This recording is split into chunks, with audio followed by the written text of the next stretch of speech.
Usually in courses there is some homework in the end of every lesson, but I am not really fond of this label.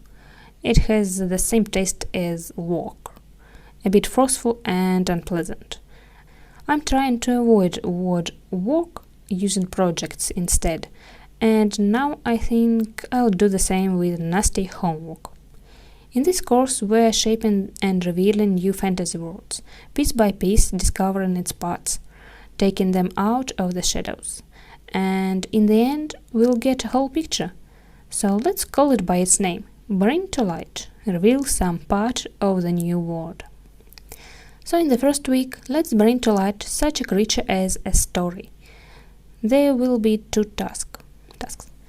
Here I've done the structure analysis for the three other stories: Lord of the Rings, The Fellowship of the Ring, the movie as it's more popular and not everybody has read the actual book, the Alabaster episode of One Piece, and Full Metal Alchemist.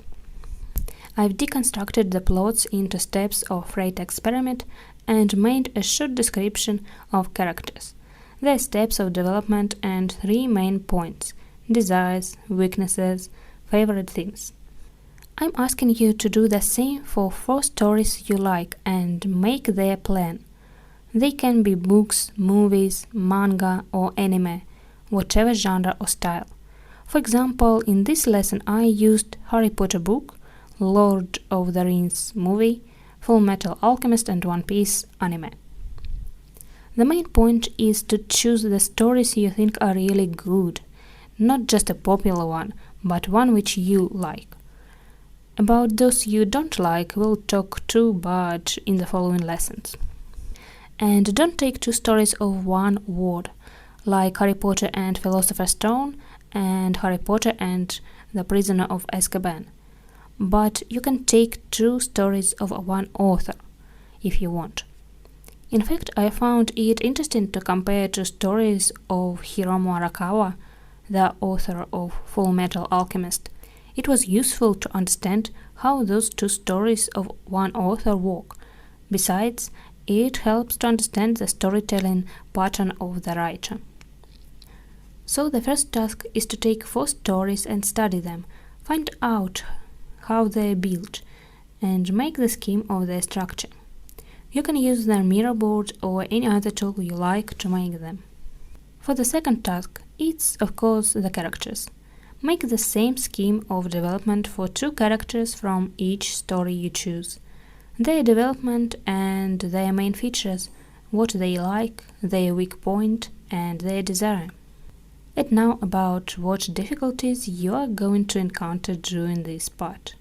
You're likely to find out a nasty surprise. Those schemes don't work. The thing is that the Harry Potter story is an ideal story, a storybook of structured storytelling. It has a perfect school-like narration, but not all stories follow those rules so strictly. Not every character shows all the steps. For example, Hagrid has a good entrance and development, but there isn't an actual ending or climax. He has a lot of steps of development, strong development, but his story is left open. And on the other side, Brook from One Piece. He had gone through all the steps of the main development and climax before he met the Luffy's crew. With them, he finally entered the end of his story. But now you know the basic model of development for a plot and characters. You cannot just fit every story into those schemes, but find out what parts are changed, in what order the development is going. Find out how the scene can be broken. And also notice how the changes affect the narration and what the outcome is. Also, if it's difficult to understand the structure of the story, write the first action from what it begins, then the end, denouement and resolution, and after that the rest of the steps would be visible.